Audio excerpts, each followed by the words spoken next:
Welcome. We're here to discuss another book that we actually both read together. One at a time. Yes. Which is kind of together. But the book we're going to talk about is Stormfront. The Dresden Files. The first book in the series by Jim Butcher. Mm-hmm. We need to flip a coin or something. I'll go first for what I liked. Okay. And then you go first for what you didn't like. I like to say what could have been improved. But okay. Okay. What I liked about it. I liked that it was like an old film noir setting. Like I could picture it in black and white, and his, long trench coat, and he is a wizard in the modern world. Well, I wouldn't say modern. It came out released early 2000s and read more like early 1990s. Yes. So yeah, and I could picture him in his black trench coat and the hat, and he's going to solve these mysteries, and it's raining outside all the time, and takes place in Chicago. And I just liked the setting of it. And it moves fast. It is only a 6-hour audio. So you get in there and the story is just instant. And you're on this fast track of action, and you hold on to your grandmas because it's going to go quickly.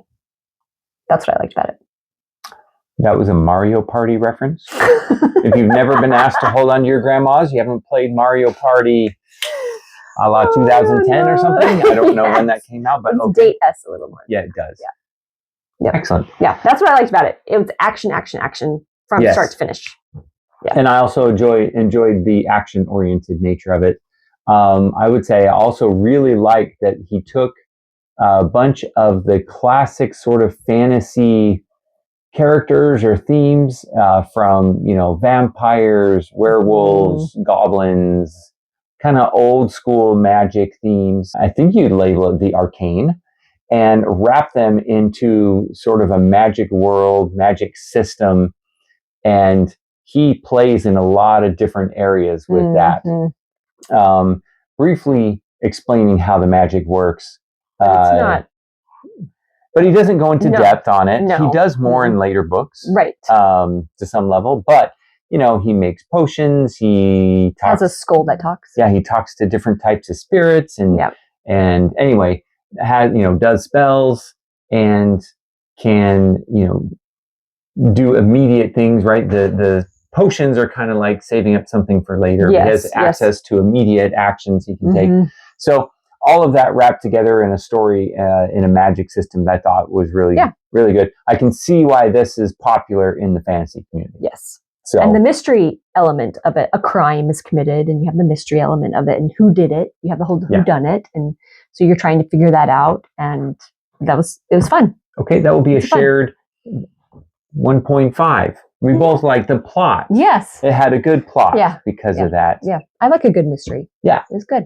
Same. Yeah. Also like a good mystery. We have never done like an Agatha Christie for one of these. We haven't. And we've read many of them. Many. We love Agatha Christie. She's a favorite. So maybe in a future one. But yes, that part worked well. Yeah. Where it could be improved upon. We might have the same. Where it could be improved upon, the gratuitous sexual encounters and sexual scenes. The opening scene of this book is this very detailed sexual crime scene. Yep. And that is a theme that persists throughout the whole book. Yep. And that so much of this is built around this sexuality. Yes. That doesn't really add a lot unless you are looking for a sprinkling of extra spice for no reason whatsoever. Yes. In an otherwise good story and good build up and whatever. He has romantic interests and whatever throughout the book. Yes. He's a single guy. The main character is a single guy. I have no problem with that. Me neither. Keeps it interesting, builds him as a character. For some reason, he... I will naked fighting people? Yes. I've gone on since I've read a couple in the series, actually. I'm just trying to talk about the first one. But he does seem to, really gravitate towards naked fighting scenes. Yes. In every book, there's at least one, if not several scenes where he or someone else is completely naked for the whole fight scene. But not descriptive. Like, he doesn't, describe the naked bodies fighting. You just know that they're naked. And yet he doesn't not describe it. Yes. So there is some description, but you're right. It could be more graphic. It could be more graphic. It's not. But my thing is, to your point, if he's not describing it, whatever. But what's the point? Why? Yeah. Why not put some clothes on these people and let them do their thing? Yes. And, it's something that for me makes it so I can't recommend it to everybody without reservation like I'd like to. Well, the sexual encounters play into the magic that is being used to kill the people. Well, but let's not get too spoilery. So far, we've actually done a good job of not being spoilery. Yes, he brings all of that in, which goes into what I don't like about, the part that I didn't like about it is that he would make really derogatory comments about women all the time. Yes, I get this is like a red-blooded male, but he could not look at a woman without making a constant physical characteristic comment in his head that was really degrading. Like it just took women down to just being these physical beings. And I think there's a word for this. He's objectifying women? Yes, he's being misogynistic. He was objectifying women. Okay. We can argue about the definitions. Misogyny is hating women. No, he didn't hate women. Objectifying, though, is turning them into objects. Yes. And I felt like that was a common thought process for good old Harry Dresden. Harry Dresden being the main character. Yes. I don't know if it's Jim Butcher's thought process also, who wrote the book, but it is in keeping with the whole film noir thing. They all have a secretary in a pencil skirt and they talk down to her and all that sort of stuff in the old days. I don't have a ton of experience in that genre, but that's my understanding. So it's kind of characterized by that. So it is in keeping with the genre, but I would agree with you. That is a downside to the genre. Yeah. And he's fully... He leans into it very heavily. He's fully there. Yeah. I really do think that's just how... That's his style. That's his style. Yeah, and it's unfortunate. Yes, it is. Star rating? Star rating.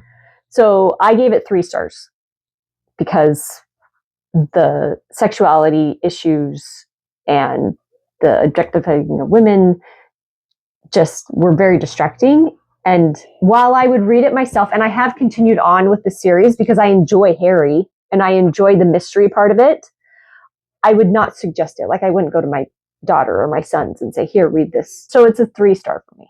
This is a 3-star for me. I'm going to assign 1 star to both of the things you mentioned. Okay. So I'm just going to say, the extra sexuality that wasn't necessary or helpful. Took it down a star. And then, the treatment of women, and which those two are connected. Yes. So I'm going to say a star for each. It was also 3 stars for me, but your initial pro for this book was the action-oriented nature of it. Yes. And that part is really good. It is a really entertaining book. And so I did continue reading. I'm probably going to keep reading, even though it's a 3-star. Yes. Which, if you're on Goodreads, right, 3-star is I liked it. Yes. So I liked it. Yeah. Since I'm unwilling to recommend this at large, I guess this would be in the guilty pleasure category for me. Oh. It's something that you enjoy reading, but that you don't necessarily spread out there. You're not proud of. You don't bring it up. People ask you, what are you reading? And you're like, well, I'm not going to tell them I read this. It's kind of like if you read Bridgerton, you don't tell people that you read Bridgerton. That's a whole different discussion. I don't know if we're talking about Bridgerton. But I will continue to read it, and I think I'll keep reading the series. I don't know. I think there's 7 of them or something. Try north, either 13 or 17. Oh, wow. Okay. I don't know that I'm going to make it that far. No, Mr. Butcher's been cranking these out because he found an audience. Yes, he has. And good on him. That's what you do when you find an audience. That's how you make some money. I will say also, there's nothing intellectual or highbrow about this book. No, you're not learning anything. No, it's not literature per se. No, it's not. Yeah. This is a fun ride. Yep. And this is an amusement park ride book. And there's parts that make your stomach turn and there's parts you don't like, but overall you had a fun day and you come back. This is all those trashy romance novels for fantasy fans. Oh. That's what this is. Same correlation. There's a word for that, which is romanticy. You're not putting this in the romantic. No, it's not romantasy at all. No, romantasy is romance and fantasy together. Okay, I thought that's what you said. No, this is what trashy romance is to like your regular female population as fantasy. Like this is just trashy fantasy. So you said female population without saying, this is a book written for men. Yes, it is. And it surprised me that you like it. I know. Weird. We'll see how that persists. I like the mystery. We should come back in a little bit and see how you persist. Okay, side note. Heather, you have said lately that you're not a true fantasy fan. Yes. This is the only redeeming quality here. Okay, you have the mystery and then the fantasy setting / plot. Yeah. So, are you standing by this? You're not a fantasy fan? Okay, do you know how many fantasy books I've DNF'd this year? I have probably, they were all romantasy. I cannot read romantasy. It's just all trash. Oh. Well. I have probably tried to read 5 or 6 romantasy novels that I have just, I can't finish them. They are I cannot get into them. And I don't know why maybe I'm okay with violence and total, bottom of the barrel stories. Maybe I'm okay with that. Amy Harmon is my favorite romance author. Love her, and her stories can ride on the plot alone. That's it. The story has to be able to ride without the romance. Give it a go. If you have nothing else to read, if you just want some fun and are not put off by some of the less family-friendly moments. Yes. Don't listen to it with your kids in the car. That makes it sound really dark. You got a thick skin and want a fun ride, give it a try. Yep. Okay, we'll see you next time. Happy reading.